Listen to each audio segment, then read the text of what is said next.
Let's conclude by returning once more to your fine country, my British friends, to London, more precisely, where we were able to cross paths with a band bent on putting their hometown of Oxford squarely back into the foreground of the pop landscape. I'm talking about Ride, and once again, Rapido can take a bit of responsibility for this first Toned for Pieces evolution. For actually, it was only after seeing and hearing us promote the virtues of Alan McGee's creation label 2 years ago, that the band decided, come hell or high water, they'd become a part of the label themselves. Of course, that's all history now, with their 3 EPs all making the charts and several papers having elected them 1990s greatest hope. There's only a few weeks left for hope to become reality. Well, you never know, it could still happen. Bravo anyway to our young Oxford friends. Rapido, on our part, hopes their ride will be long and prosperous.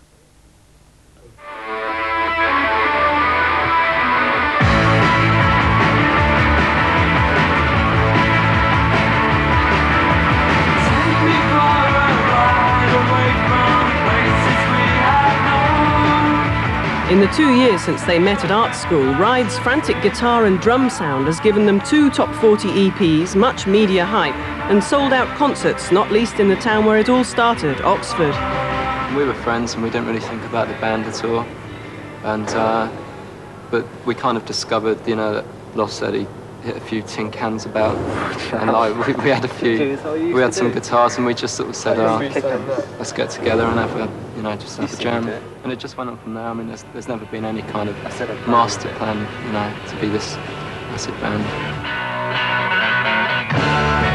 Mark, Lawrence, Andy and Steve played a few gigs locally in Oxford before trying London in the summer of 1989. Encouraged by the success of other young indie bands, Ride graduated from supporting other groups to chart success in a matter of months. It was a good year for bands in Oxford, really, because we got visited by quite a lot of bands like Stone Roses and the House of Love and My Bloody Valentine. They all came in the same year for some reason. And the Wedding Present. And the Wedding Present. I mean, no, that was really, you know, pretty inspiring, because we weren't really in a band at that time, and yet we sort of thought, yeah, we could sort of do that sort of thing. We were just really into it. I mean, we were really into the creation thing, you know. That's why it's quite weird now that we're on them.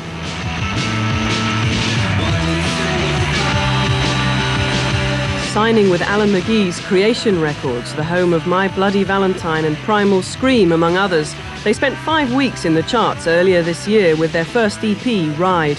The foursome attribute their interest in creation to a report on the record label by Rapido. Yeah, well, that was a big inspiration for us, seeing that. With who, sorry? You remember that creation special they did? Oh yeah, that was great. A little clip of Valentine's Day. Very good. That, yeah. Yeah. Spot on. I used to watch that before we played.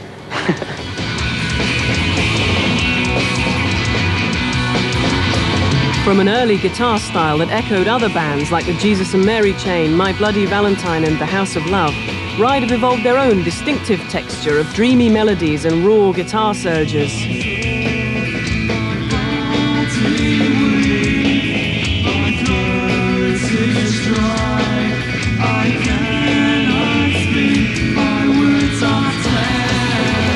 I guess we'd like to feel that we kind of make some sort of an impact, you know, rather than just be like something that's going on, you know, make an impact on someone and hopefully polarise or get some sort of, you know, response out of people. I'd like to think that we're quite imaginative with volume and things, because we try and really use volume and power to back things up in our songs.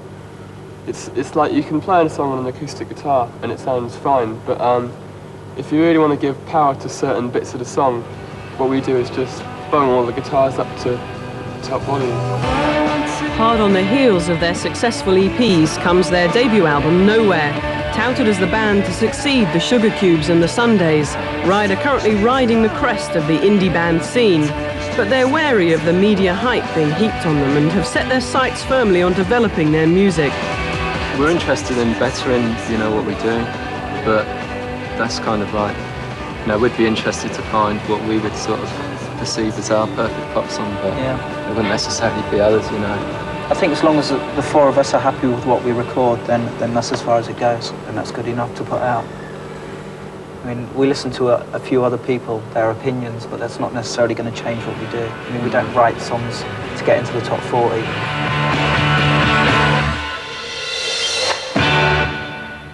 Rapido follow up and finish. Join us next week if you...